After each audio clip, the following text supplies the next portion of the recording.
எதை வச்சு நீ சொல்ற ஆமா?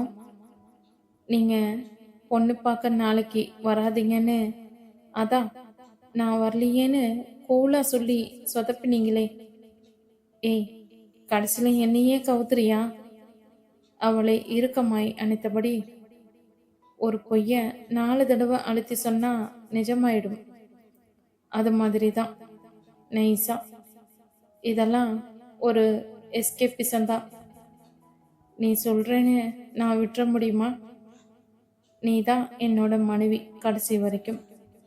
என்னோட கைப்பிடிச்சு வரப்போற தேவதைன்னு என் இதயத்துல எழுதியே வச்சுட்டேன் தெரியுமா? பகவத்கீதையில ஒரு கதை உனக்கு சொல்லட்டா? ம் பகவத்கீதை கூட படிப்பீங்களா? எந்த பக்கம் வேணும்னு சொல்லு, அப்படியே அச்சு பிசக்காம சொல்றேன். ஓ, வெளியழக பார்த்தாள். எங்க வீட்டில் எல்லோரையுமே பகவதம் கீதை ஸ்லோகங்கள்னு சொல்லி கொடுக்குற கிளாஸுக்கு அனுப்புவாங்க. தாத்தா ஊர்ல இருந்து வந்தா நிறைய சொல்லி கொடுப்பார். மாமாவும் அத்தையும் இல்லாம வீடே வெறிச்சோடி கிடக்குது. என்ன செய்யறது? பாரதி அக்கா ரொம்ப கேட்டுக்கிட்டதுனால வேற வழி தெரியல, அனுப்பி வச்சாச்சு. அடுத்த வாரம் நம்ம 2 பேரும் போய் பார்த்துட்டு வரலாம். மறுநாள் காலை மெல்ல கண் விழித்தவள் தன்னை சுற்றியிருந்த மல்லிகை வாசம் இன்னும் நீங்கவில்லை என்பதை உணர்ந்தாள். ஆனால் அதைவிட அதிகமாய் அவளை நிறைந்திருந்தது கோகுலின் அணைப்பு. அவள் நகர முயல கோகுல் அவளை இன்னும் தன் வசமாக இழுத்து அணைத்து கொண்டான். இன்னும் கொஞ்ச நேரம் ஆமோ? இந்த விடியல் அவ்வளவு அழகா இருக்கு என்று உறக்கம் கலைந்த குரலில் அவன் முணுமுணுக்க, ஆமோவின் கன்னங்களில் ஒரு மெல்லிய சிவப்பேறியது. நேரம் ஆச்சு கோகுல், எழுந்துருங்க என்று ஆமோ செல்லமாக அவனை கடிந்து கொள்ள, அவன் அவளுடைய கழுத்தில் முகம் புதைத்து சிரித்தான். இன்னைக்கு நமக்கு மட்டுமான நாள் என்றவன் சட்டென்று அவளை தூக்கி தன் மடியில் அமர வைத்தான். அமதித்த அதிர்ச்சியில் அவன் தோள்களை பற்றி கொண்டாள். மெதுவாக அவனிடம் வந்து முத்தம் கொடுக்கும் சாக்கில் அருகில் வந்ததும் அவன் கை தானாக அவளை விடுவித்தது.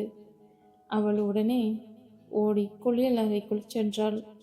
பிறகு குளித்து முடித்து ஈரக்கூந்தலை துடைத்தபடி ஆமோ சமையல் அறைக்கு சென்றாள். காப்பி பொடியை தேடிக்கொண்டிருந்தவளை பின்னால் இருந்து அணைத்தான் கோகுல். விடமாட்டீங்களா? வேலை இருக்குங்க. வேலை செஞ்சிட்டே இரு, நான் உனக்கு உதவி செய்கிறேனே. உதவியா? நீங்க கூட இருந்தா நான் வேலையே செய்ய முடியாது. அவன் அவளுடைய காது மடலில் மெல்ல தீண்டி, ஆமா, இந்த தாலியும் நெற்றி திலகமும் உனக்கு எவ்வளோ அழகா இருக்கு தெரியுமா என்று நெகிழ்ச்சியோடு சொன்னான். அந்த வார்த்தைகளில் இருந்த உண்மை அவளை உருக செய்தது. அவள் திரும்பி அவன் கண்களை பார்த்தான். அந்த பார்வையில் நேற்றைய இரவின் நெருக்கமும் இன்று மலர்ந்திருக்கும் புது உறவின் நம்பிக்கையும் கலந்திருந்ததை காப்பி கோப்பைகளை மேசையில் வைத்துவிட்டு இருவரும் பால்கனிக்கு சென்றனர். குளிர்ச்சியான காலை காற்றில் கோகுல் தன் ஒரு கையை அவளுடைய தோள் மீது போட்டிருந்தான். என்னை அப்படியே எங்கள் காலேஜில் ட்ராப் பண்ணிடுங்க. ப்ராஜெக்ட் சப்மிட் பண்ணிட்டு வந்துடுறேன். அப்புறமேல உங்களோட தான் இருப்பேங்க. அம்மாவும் பக்கத்து ஃப்ளாட்டுக்கு குடி வந்துட்டாங்க. தனியாக இருக்கோம்னு நினைக்காத. ஃப்ரீ டயத்தில் வெளியே அழைச்சிட்டு போகிறேன். யாரோ குரல் கேட்குது. ரம்யா அண்ணி குரல் மாதிரி இருக்குல்ல? மாதிரி இல்லை, ரம்யா அக்காவே தான். காரை சர்வீஸ்க்கு விட்டுருந்தா, அது எடுத்துட்டு போக வந்திருப்பா. ரம்யா அக்காவும் அவளோட காலேஜ் மேட்ஸும் சேர்ந்து ஒரு டிராவல்ஸ் நடத்திக்கிட்டு இருக்காங்க. குரூப்பாக சேஸ்திரங்களுக்கும் டூர் அழைச்சிட்டு போகிறதா. ஸோ அடிக்கடி அவளோட வண்டிங்க இங்கே சர்வீஸ்க்கு வரும். லேடிஸ் கூட அதெல்லாம் செய்கிறாங்களா? கல்பனா சாவ்லா ராக்கெட்லேயே பறந்தவங்க. ஆஃப்டர் ஆல் ட்ராவல்ஸ் நடத்துறது கஷ்டமா? பெண்கள் இப்போவெல்லாம் ஆண்கள் மாதிரி எல்லா வேலையும் செய்கிறாங்க. எதையும் விட்டு கொடுக்கறதில்ல. வா, ரம்யா அக்காவை பார்த்துட்டு வரலாம். ஆமா அக்கா, எல்லோரும் சௌக்கியமா என்றான் கோகுல். சௌக்கியந்தான்பா. நீயும் உன்னோட ஒய்ஃபும் எப்படி இருக்கீங்க? அவளோட அம்மா கூட பக்கத்து ஃப்ளாட்டுக்கு குடி வந்துட்டாங்க போல என்றான். தனியா இருக்காங்களே, அதான் அண்ணி இங்க வந்துட்டாங்க. ஏன், உங்க அப்பாவையும் உங்க அம்மாவையும் சேர்த்து வைக்கலாமே? புரியாமல் விழித்தாள். ஆமோ, மாப்பிள்ள பேங்க்ல செக்யூரிட்டி சைன் கேட்குறாங்க என்று கூறிக்கொண்டே வந்தவள், எப்பமா வந்த ரம்யா என்றான். இப்பதான். உங்க பொண்ணு பக்கத்துல நீங்க மட்டும் வந்துட்டா போதுமா? அவளோட அப்பாவும் உங்க கூட இருந்தா இன்னும் நல்லா இருக்கும் இல்லையாங்க? கண்களில் நீர் பெருகி உடைப்பெடுத்து ஓடியது ஆமோதிதாவுக்கு. அம்மா, எதிரில் அமர்ந்திருந்த அம்மாவை கட்டி அணைத்து கொண்டாள். ரம்யா கண்கள் இடுக ஒரு மாதிரியாக பார்த்தாள் ஆமாவை. அது அவங்களோட பர்சனல் ப்ராப்ளமா இருக்கலாம். எதுக்குக்கா நோண்டி நோண்டி கேட்குற? உன் வண்டி டெலிவரி ஆயிடுச்சு, நீ கிளம்புக்கா. நான் வேணும்னா ட்ராப் பண்ணட்டுமா? ஒன்றும் வேண்டாப்பா. என்னடா இப்போவெல்லாம் ரொம்ப மாறிட்டியேடா. அக்கா, புரிஞ்சுக்கோக்கா. ரம்யா, உனக்கு ஆமாவோட அப்பாவை பற்றி தானே தெரிஞ்சுக்கணும். சொல்கிறேன், என்னைக்கு இருந்தாலும் சொல்லித்தானே ஆகணும். என்னடி ரம்யா, உன் வீட்டுக்கு போனா நீ இங்க வந்து நிக்கிற என்றவாறு சர்ப்ரைஸ் விசிட்டிங் கொடுத்தபடி அம்மாவும் அப்பாவும் உள்ளே நுழைந்தனர். சற்று நேரம் உரையாடினர். ஆமா ரம்யா, மாப்பிள்ள சொல்றது நிஜம்தான். ஆமாவுக்கு ஒரு அக்கா இருந்தா, மனோகரின்னு. கல்யாணம் முடிஞ்சு 6 மாசத்துலயே ஃபயர் ஆக்சிடென்ட்ல இறந்துட்டா. அடுத்துதான் ஆமோதிதா. ஆமோதிதா 6 மாச குழந்தை. அவ அக்கா மனோ 1.5 வயசு. அப்போ நானு என் கணவரும் ஆமாவோட அப்பா அம்மா எல்லோருமே ஒரே கொடுத்தனதுக்குள்ள தனித்தனி வீட்டில் மாம்பழத்தில் இருந்தோம். ஆமாவோட அப்பா தான் எங்கள் வீட்டுக்காரருக்கு என்னை பொண்ணு பார்த்து கட்டி வச்சாரு. நாங்கள் அவ்வளோ வசதி கிடையாது. ஆமாவோட அப்பா என்னை கூட பிறந்தவளா நினச்சார். அம்மாவோட அம்மாவுக்கு திடீர்னு உடம்பு சரியில்லை.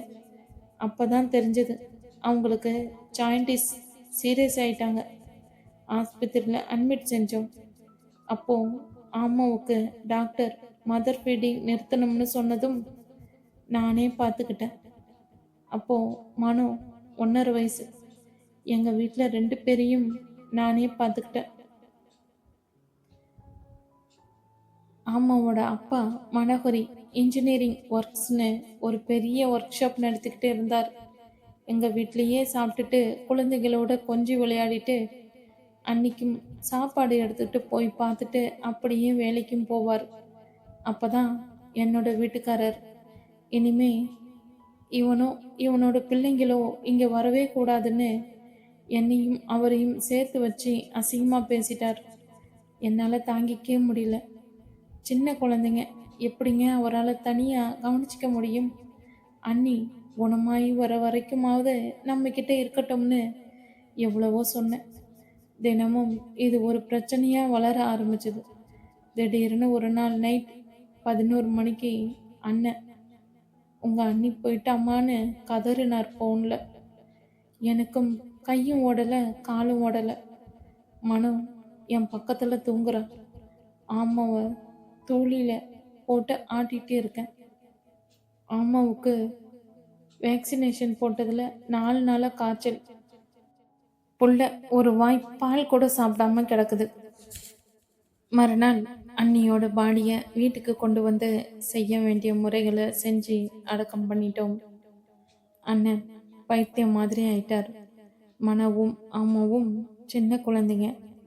சாப்பிடாம கொள்ளாம பிள்ளை பாசத்தில் பார்த்துட்டு கட்டாயப்படுத்தி நான் கொடுக்குறத சாப்பிட்டுட்டு வேலைக்கு போவார். அதுக்குள்ளே என் புருஷன், இப்போவே கொண்டு போய் விடு குழந்தைகளை, இனியும் ஒரு நொடி கூட இந்த வீட்டுக்குள்ளே இருக்கக்கூடாது, இல்லை நான் இருக்க மாட்டேன்னு சொல்லிட்டு போயிட்டார். அண்ணன் ராத்திரி 11 மணிக்கு வந்து தூங்கின குழந்தைகளை எழுப்பி கொஞ்சிட்டு எனக்கு சாப்பாடு வேண்டாமா சாரதான்னுட்டு கிளம்பினார். நான் தான் கட்டாயப்படுத்தி சூடா இட்லி இருக்கு சாப்பிட்டுட்டு தானே போகணும்னு சாப்பிட வச்சேன். அப்போ அம்மாவும் அவர் மடியில் படுத்திருந்தா. கொடுங்கண்ணே அம்மாவை, நீங்கள் சாப்பிடுங்கன்னு சொல்லி அவர் மடியில் படுத்திருந்த ஆமாவை தூக்குனேன். தடால்னு என் வீட்டுக்காரர் உன்னோட கள்ளக்காதல் அம்பலம் ஆயிடுச்சுன்னு ஃபுல் தண்ணியில் பயங்கரமாக சத்தம் போட்டார். சாரதா, இது எத்தனை நாளாக நடக்குதுமா? எப்பம்மா இவன் இப்படி மாறினான்னு பதறிட்டார். குழந்தைங்களோட நான் எங்கேயாச்சும் போயிடுறேம்மா. நீயும் உங்கள் வீட்டுக்காரனும் சந்தோஷமாக இருக்கணும். எங்களால் உங்களோட வாழ்க்கை கெட்டுடக்கூடாதுன்னு அப்பவே ஆமாவையும் மனைவியும் தூக்கிட்டார். இடியும் மழையும் கொட்டிக்கிட்டு இருந்தது. கொஞ்சம் கூட இறக்கமே இல்லாத பாவி மனுஷன் மழையிலேயே வெளியே போயிட்டார். அண்ணனும் எவ்வளவோ சொல்லி பார்த்தா கேட்கல. அப்போ பவர் கட், ராத்திரில தானே வேலை நடக்கும். நீங்கள் உங்கள் வேலையை பாருங்கண்ணே, பிள்ளைங்களை பற்றி கவலைப்படாதீங்கன்னு சொல்லிட்டு கொடையும் கொடுத்து அனுப்பி வச்சேன். மறுநாள் காலையில் ஃபோன், கார் ஆக்சிடெண்ட்டில் ராம்கோபால் இறந்துட்டாருன்னு. அவரோட ஐடி கார்டை வச்சு கண்டுபிடிச்சி சொல்லிட்டாங்க. அலறி துடிச்சு ஓடுற மனைவியும் ஆமாவையும் தூக்கிட்டு. அதுக்குள் பாடி போஸ்ட்மார்ட்டத்துன்னு சொல்லி போயிடுச்சு. மற்ற ஃபார்மாலிட்டிஸ் எல்லாம் நடந்துருச்சு. சின்ன குழந்தைங்க என்னையே அம்மாவா நினச்சி உருகி தவிக்குதுங்க. அதுக்கப்புறமும் இவர், இந்த பிள்ளைங்க இந்த வீட்டிலே இருக்கக்கூடாது, இருந்தா இனிமே நீ யாரோ நான் யாரோ, வீட்டை விட்டு வெளியே போன்னு சொல்லிட்டார். எனக்கும் இந்த குழந்தைங்க தான் முக்கியம், எந்த காரணத்தையும் கொண்டும் குழந்தைகளை தனியாக தவிக்க விட மாட்டேன்னு சொல்லிட்டு அன்னைக்கு மனோ அம்மாவோட வீட்டை விட்டு வெளியே வந்து வேலைக்கு போக ஆரம்பித்தவ தான். அதுக்கப்புறமா நான் அவரை பார்த்ததும் இல்லை, சந்தித்ததும் கிடையாது. நான் என் குழந்தைங்களோட வாழ்ந்துக்கிட்டு இருக்கேன். இப்போ மனோ அநியாயமாக எங்களை தவிக்க விட்டுட்டு இந்த உலகத்தை விட்டே போயிட்டா. என் அம்மா தான் எனக்கு எல்லாமே. அம்மாவும் கல்யாணம் செஞ்சிக்க மாட்டேன்னு அடம் பிடிச்சா. மனவோட இழப்பில் தான் அவள் வெறுத்து போய் கல்யாணமே எனக்கு வேண்டாம்னு சொன்னான். மனவால் இழந்த சந்தோஷம் உன்னால் கிடைக்கணும்டா ஆமான்னு சொன்னேன். சரின்னு ஏற்றுக்கிட்டா. மனவும் ஆமாவும் என்னோட உயிர். அவங்க மட்டும் எனக்கு கிடைக்கலன்னா சாரதான்றவளை இப்போ உயிரோடே பார்க்க முடியாது ரம்யா என்றாள். அம்மாவை கட்டி பிடித்தபடி தேம்பியவள், எங்களுக்காக நீங்கள் எவ்வளவு தியாகம் செஞ்சுருக்கீங்க. உங்களோட வாழ்க்கையையே பணயமாக வச்சு எங்களை வளர்த்தீங்களம்மா. ஏம்மா என்கிட்ட இதெல்லாம் சொல்லலை? அப்போ தேவைப்படலை, இப்போ கேட்குறவங்களுக்கு பதில் சொல்லி தானே ஆகணும். சொல்லிட்டேன். ஆனால் இது மாப்பிள்ளைக்கு கொஞ்ச நாளைக்கு முன்னால் தான் தெரியும். அம்மாவின் கைகளை பற்றியவாறு, சாரி ஆண்டி, உங்கள் மனசு ரொம்ப புண்படுத்திட்டேன். சில விஷயங்கள் தப்பாக காதுக்கு வரும்போது மனசு வலிச்சது. அதான் உங்கள் வாயாலே வரணும்னு நினச்சி கேட்டேன். என் தம்பி கோகுலுக்கு தெரிஞ்சிருக்கு உங்களை பற்றி. அதான் அன்னைக்கு ஒரு நாள் நான் பேசும்போது என்னோட கேள்விகளுக்கு முற்றுப்புள்ளி வச்சிருக்கான். ரொம்பவே அழுத்தக்காரன் தான் என் தம்பி. இவ்வளவு தெரிஞ்சிருந்தும் எதுவுமே என்கிட்ட காட்டிக்கலையே. உன்கிட்ட மட்டுமில்லடி, அவனோட மனைவிக்கே சொல்லாமல் வச்சிருக்கான். உன் தம்பி எதுக்காக யார்கிட்டையும் சொல்லலைன்னு புரியுதா ரம்யா? மற்றவங்களோட மனசு வலிச்சிடக்கூடாதுங்கிறதுல தான். இனிமேலாவது புரிஞ்சுக்க ரம்யா. ஒருத்தருக்குள்ளேயும் 1000 புதஞ்சு கிடக்கும். அதனால வேதனைப்படுறவங்களுக்கு தான் தெரியும் அதோட வழி. சாரிம்மா, என் மச்சினர் பொண்ணை தம்பிக்கு நீங்கள் கட்டி வைக்கல, அதுக்கு அவங்க நிறைய பேசினாங்க. அவங்கள விட நாங்கள் என்ன குறைஞ்சி போயிட்டோம்?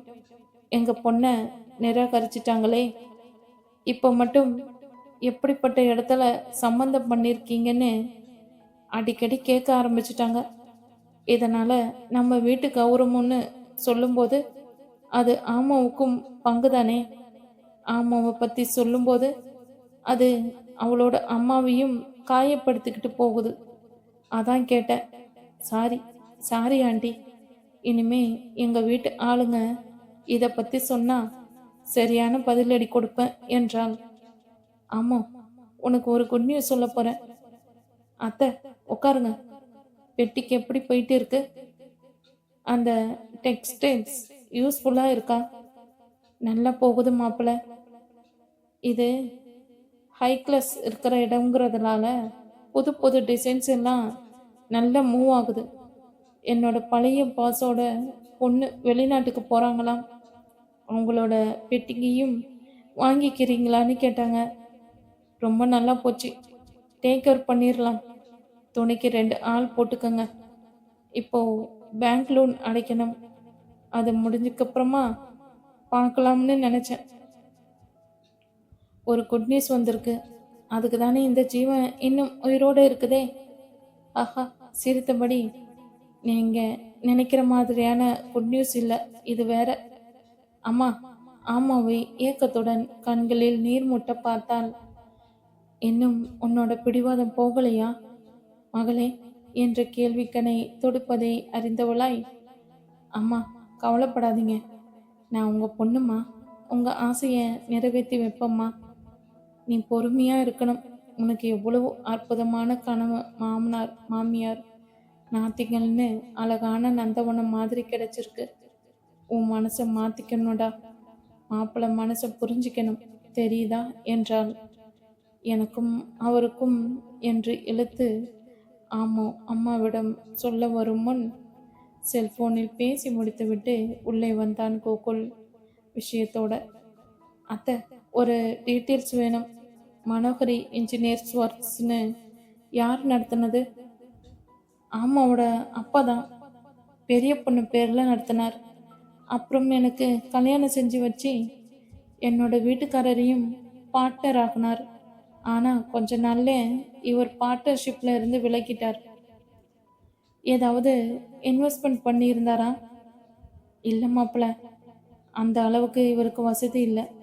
ஆனாலும் என்னை அவருக்கு கல்யாணம் செஞ்சு வச்சப்புறமா உனக்குன்னு ஒரு குடும்பம் இருக்கு, நீயும் ஒரு பார்ட்னர் தானே நானே முடிவு செஞ்சிட்டேன். ஏன்னா இது என்னோட தங்கைக்காக நான் உனக்கு செய்கிறேன். கடைசி வரைக்கும் நீ இருப்பாய் என்று என்னையும் ஒரு பார்ட்னராக போட்டார். நான் எவ்வளவு சொல்லியும் அண்ணன் கேட்கல. ஆனால் நானும் அவரோ எந்த முதலீடும் செய்யவே இல்லை. வர வர இவரோட நடவடிக்கைகள் எல்லாம் மாற ஆரம்பிச்சது. புத்தி சொல்லியும் கேட்கல. ஒரு பெரிய அமௌண்ட்டை வாங்கிட்டு தனியாக போயிட்டார். நீங்கள் பார்ட்னர்ஷிப்பில் இருந்து விலகினீங்களா? நான் எதை இன்வெஸ்ட் பண்ணினேன்? எனக்கு எதுவும் தெரியாது. படிப்பும் அவ்வளவும் கிடையாது. என்னோட அம்மா வீட்டில் இருக்கும்போது சும்மா தையல் கற்றுக்கிட்டேன். அதான் என்னோட வாழ்க்கை பூராவும் சோறு போட போகுதுன்னு அப்போ தெரியல, இப்போ தான் உணர்றேன். எனக்கு தெரிஞ்சதெல்லாம் அண்ணன்தான். ஆனால் கடவுள் அவரை எடுத்துட்டு எங்களை இப்படி தவிக்க விட்டுட்டார் மாப்பிள்ள. கண்ணீருடன் பேசினாள். இன்னும் மனோகரி இன்ஜினியரிங் ஒர்க்ஸ் நடந்துட்டு தான் இருக்கு. அவர்கிட்ட வேலை பார்த்தவரே பேரை மாற்றி வச்சு ரன் பண்ணிக்கிட்டு இருக்கார். ஆமாவோட அப்பா அப்பவே உயில் எழுதி வச்சிருக்கார். அதில் ஆமாவோட அம்மா கமலாவுக்கும் என் தங்கை சாரதாவுக்கும் என் குழந்தைங்க மனோகரி ஆமோதித்தாவுக்கும் அனுபவிக்கும் எல்லா உரிமை உண்டு. என் தங்கை சாரதாவும் அதில் பார்ட்னர், அவளுக்கு சம உரிமை உண்டுன்னு உயிலில் எழுதி வச்சிருக்காரு. அந்த உயில் மனவுக்கும் ஆமாவுக்கும் 21 வயசுக்கு பிறகு, திருமணத்துக்கு பிறகு அவர்களாகவே விரும்பினா பிரிச்சுக்கலாம்னு எழுதியிருக்கார். இப்போ கோர்ட்டுக்கு தேடி வந்தாச்சு. லாயர் என்னை கண்டுபிடிச்சு வந்துட்டார். வந்து எல்லாத்தையும் பேசினார். சந்தோஷத்தில் ஆமாவை அணைத்து ஆனந்த கண்ணீரில் மிதந்தாள் அம்மா.